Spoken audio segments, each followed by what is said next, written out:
saka ndapedza kuigeza ndoiomesa mbijana kuitira kuti pandinoisa maspice aya agobatirira. Saka ndoiomesa nemapepa towel. Aya kungobvisa excess water.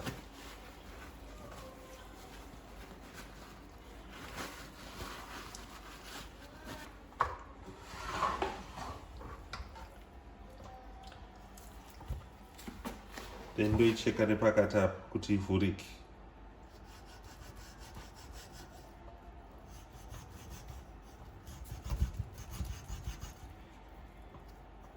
Pane kabhonzo kareba papa, kunocheka nepaside pebhonzo.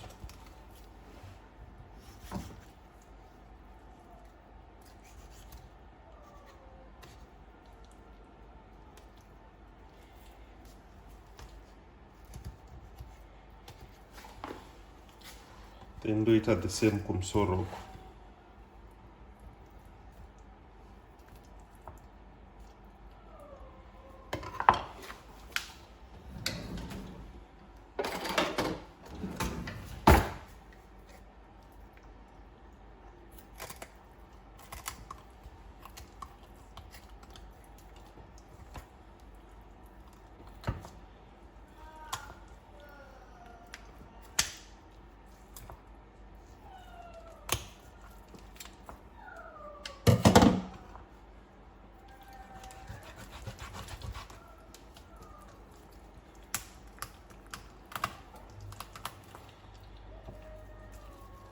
Yavhurika tsuro yangu.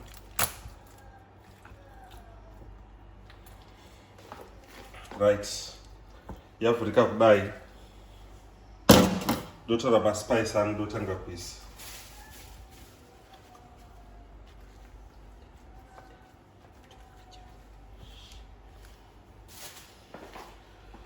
Saka ndotanga ndaisa tumafuta ndokuti maspice agozobatirira. Saka ndisa mafuta angu aya ndo maspice angu andichazenge ndichiisa, but pandindichiisa ndindichikudzai kuti ichi ndichakati ichi ndichakati. Saka for now ndakuisa tumafuta twangu then ndoispice. So now zvachaita kuti tumafuta tupinde, sauti netumaspice zvipinde, ndichangoijunga junga kungoalawa kuti izvo maspice agogona kupinda mairi. Nyama yacho iri very fresh, saka iri easy. Banga parinotongoguma panyama unobva nokutongosiya pajungika.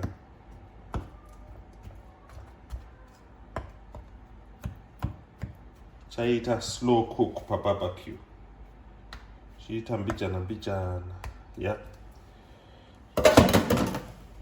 kutora mafuta vegetable oil, but ini mafuta unongoona 180.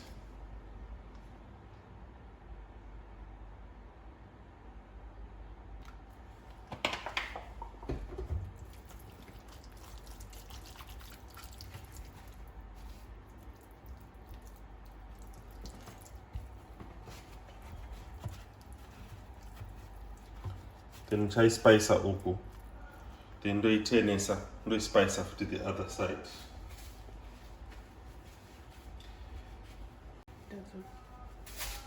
Okay, black pepper ndise yakawanda,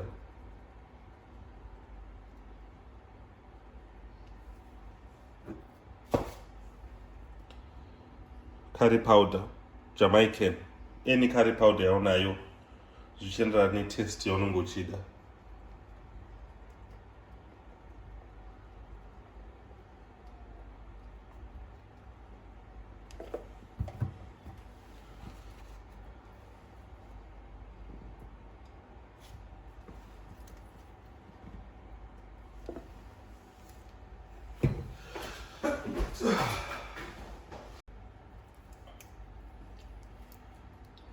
Pink Himalayan salt.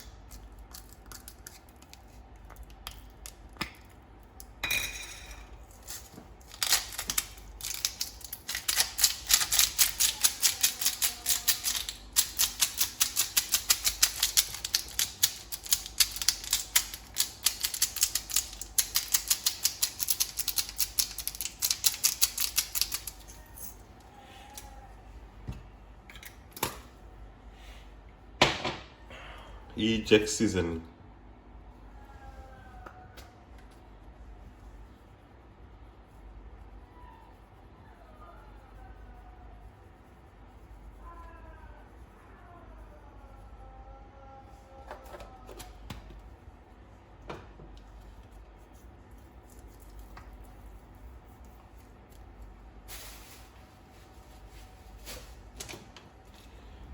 Garlic and coriander seasoning.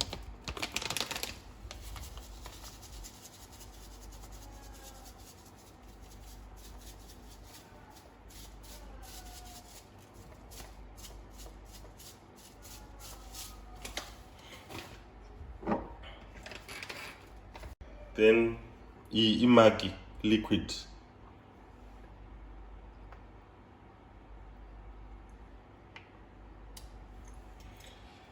That's some spice and then do marinate kuti anyatsopinda mukati. Muchaisiya yakadai overnight saka zvichanyatso-pinda mukati mese mandabaya muyamo.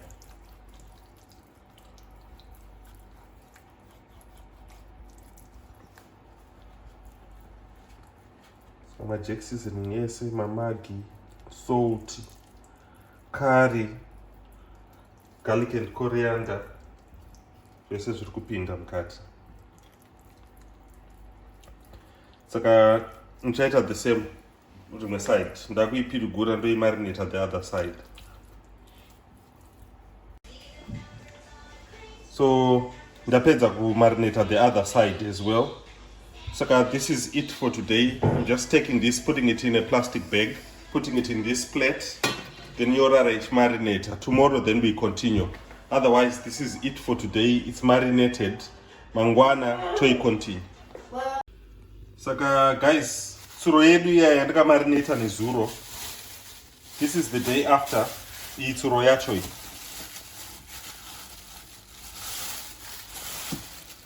Saka ndoda kuibikira pabarbecue. Kuibikira not kuigochera pabarbecue. Saka iyi tsuro yacho well marinated. Still very fresh. Marinate yakanyatsopinda mukati. Nti murikuona? Still very fresh tsuro yedu. Saka zvandiri kuita apa, ndine ma-ingredients angu andaisa apa. Saka ndine ma-tomatoes, ndine ma-onions, ndine ma-red peppers, ndine ma-yellow pepper, nema-potatoes. Ndichazogadzira garlic yekuzoisa futi yekuadd on to these ingredients. Ndine Worcester sauce, ndine garlic flavored olive oil, ne Maggi liquid. And saka zvandiri kuita izvozvi, ndine dish rangu iri ndo mandiri kuzobikira tsuro yangu. Saka zvandichaita, ndichaisa ma-potatoes angu pasi, ndoisa ma-tomatoes angu pasi kuitira kugashira tsuro yangu. Then ndichaisa a bit of onions there as well. After that, ndogadzika tsuro yangu, then ndozoisa zvimwe zvacho pamusoro. Then garlic, tswanyira garlic yangu. Saka for now, tsuro yedu iyi takumboisota. Saka ndichakurakidzai ndichileya ma-potatoes aya. Saka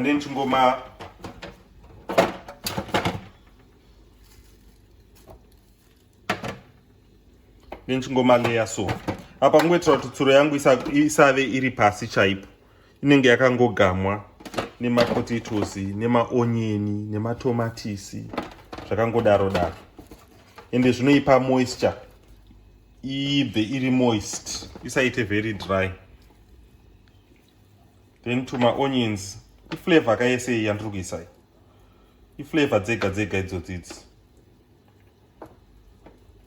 Ichange ichinaka tsuro iyoyi.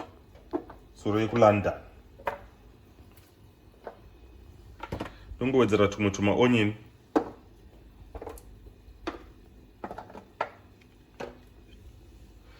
Saka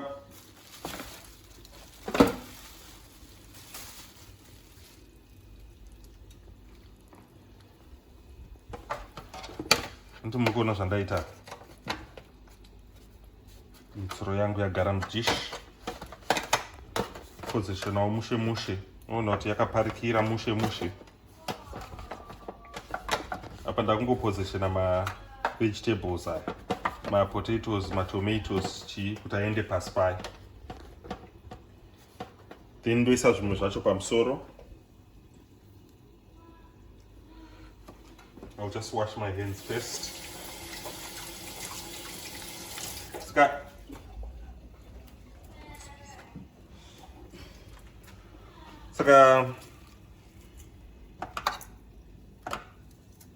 timurikona.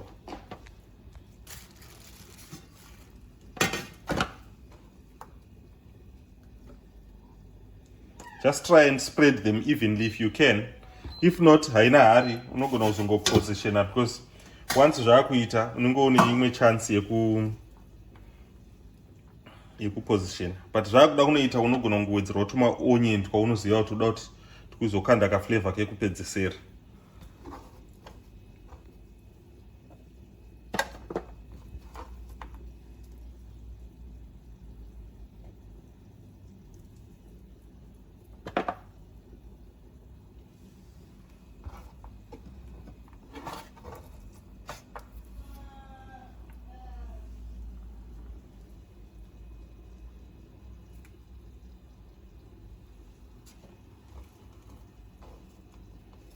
Okay, handiti muri kuona zvayaita. Saka izvozvi ndakuisa chii? Oil yangu, Worcester sauce nemagi liquid. Ndongoisprinkler pamusoro.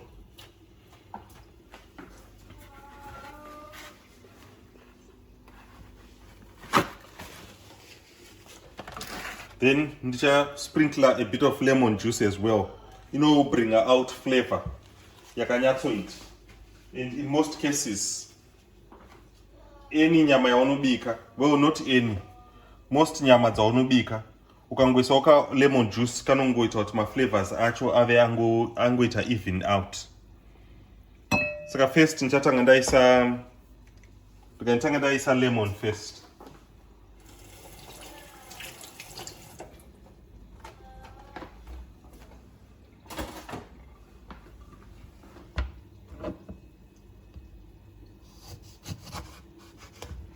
Nditanga ndambosvinura lemon first.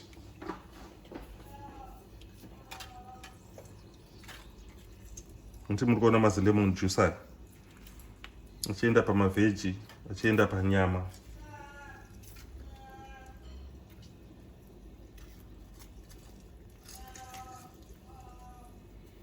Mune maspice imomo anonaka zvinhu zvisingaiti, saka lemon juice iyoyi ichabatsira kuzvibring out. Then nditanga ndaisa garlic flavored oil.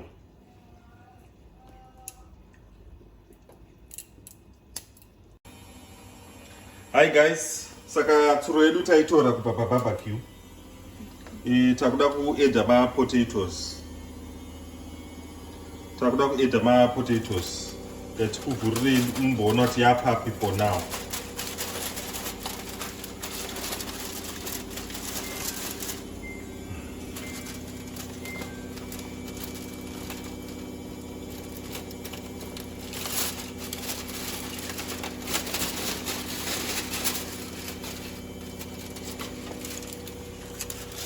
Ndopayave for now. Saka chine moisture yedu mukati and everything looks like zviri kufambirana what we were expecting. Saka ndakuedza mapotatoes side chichi.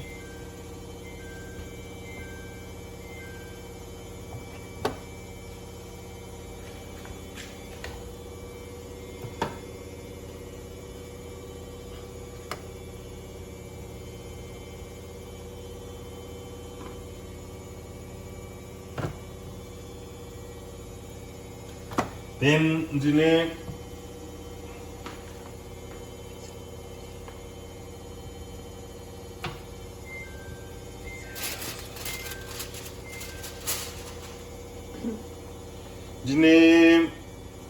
a bit of onions, peppers, red and yellow, netuma shallots.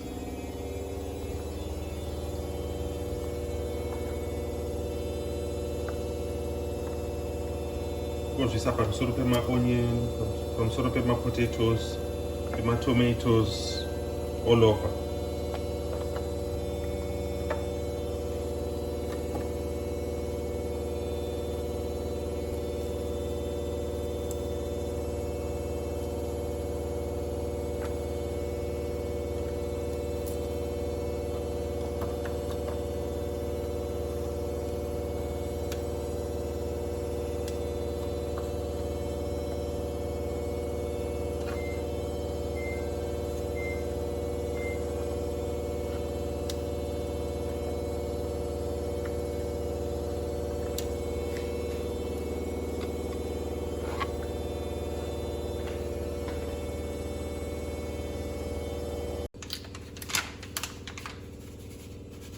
Okay, saka ndaisa potatoes angu, ndaisa a bit of lemon and chili seasoning.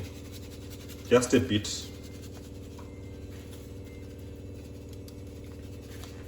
Just a bit. Up. Then ndodzosera pa barbecue. Kuitira kuti potatoes aya aibve. Then ndozokurakidza the next stage.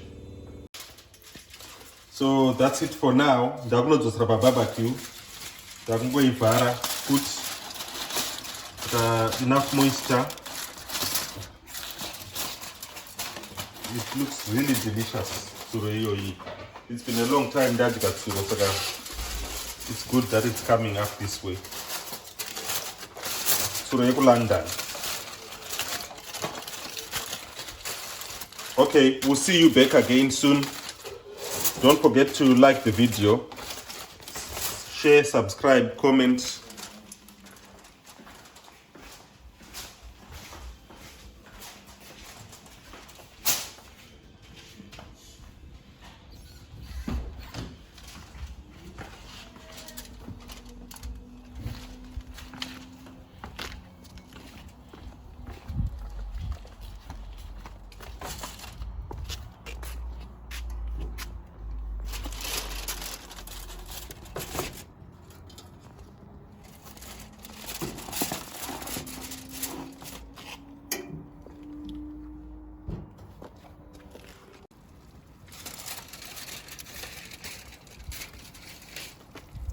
Saka tsuro yedu yaya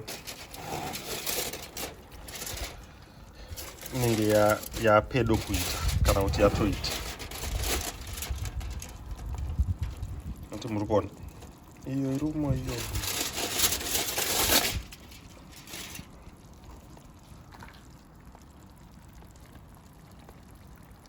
Saka ndozvazvave izvi. Saka next course of action means go to yaibva.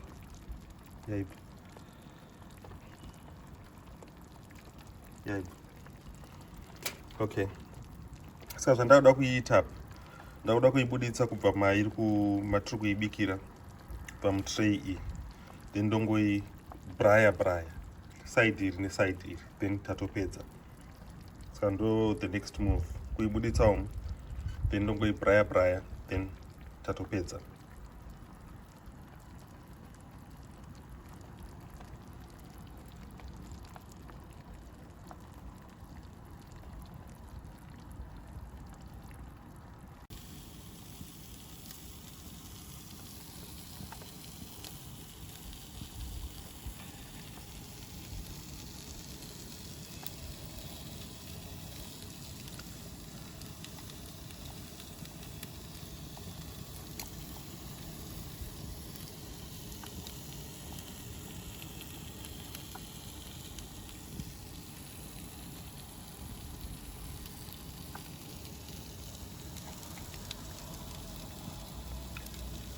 Katongoi braya this side maybe 5 minutes, the other side 5 minutes, then takutonopakura mapotatoes edu atoita.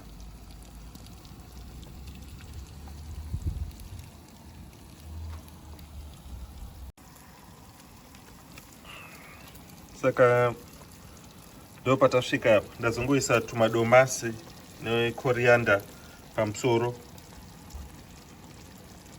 kuti zvingoluka so lazima potatoes edu awane zvinomaperekedza.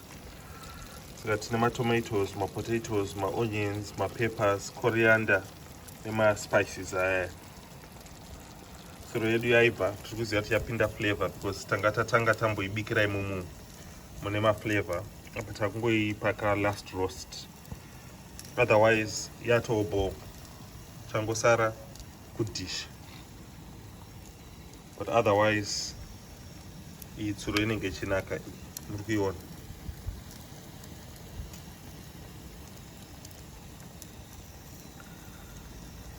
crispy and moist inside.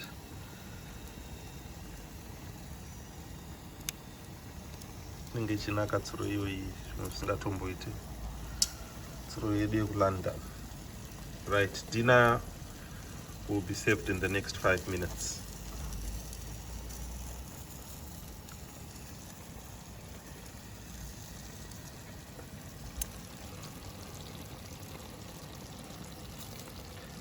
akasviba amanheru, saka I hope zviri kunyatsobuda.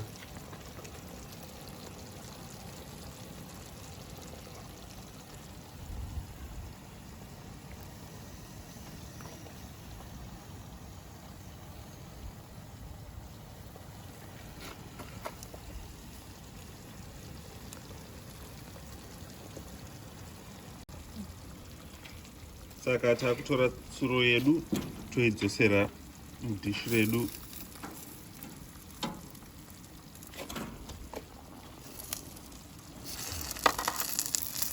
Toenda nedhishi redu mumba.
Saka guys, this is the end of our video.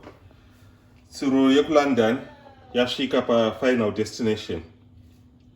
Guys, please like this video, comment, share, and most important, subscribe to this channel. Kuti mupote muchikwanisa kuona mamwe mavideo akadai so.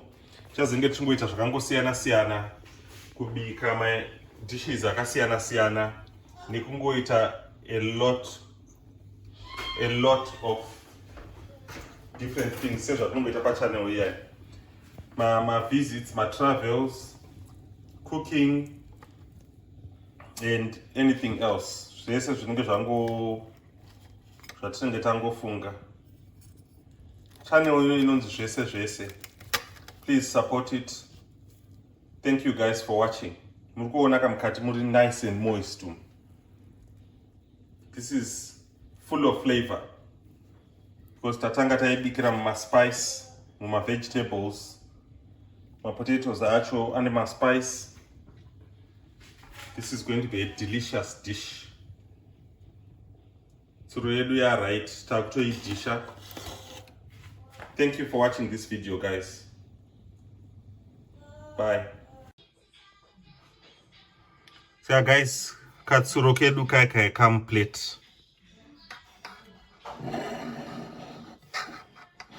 Yo tsuro yedu yo. This is going to be delicious. Kutonakirwa kwega.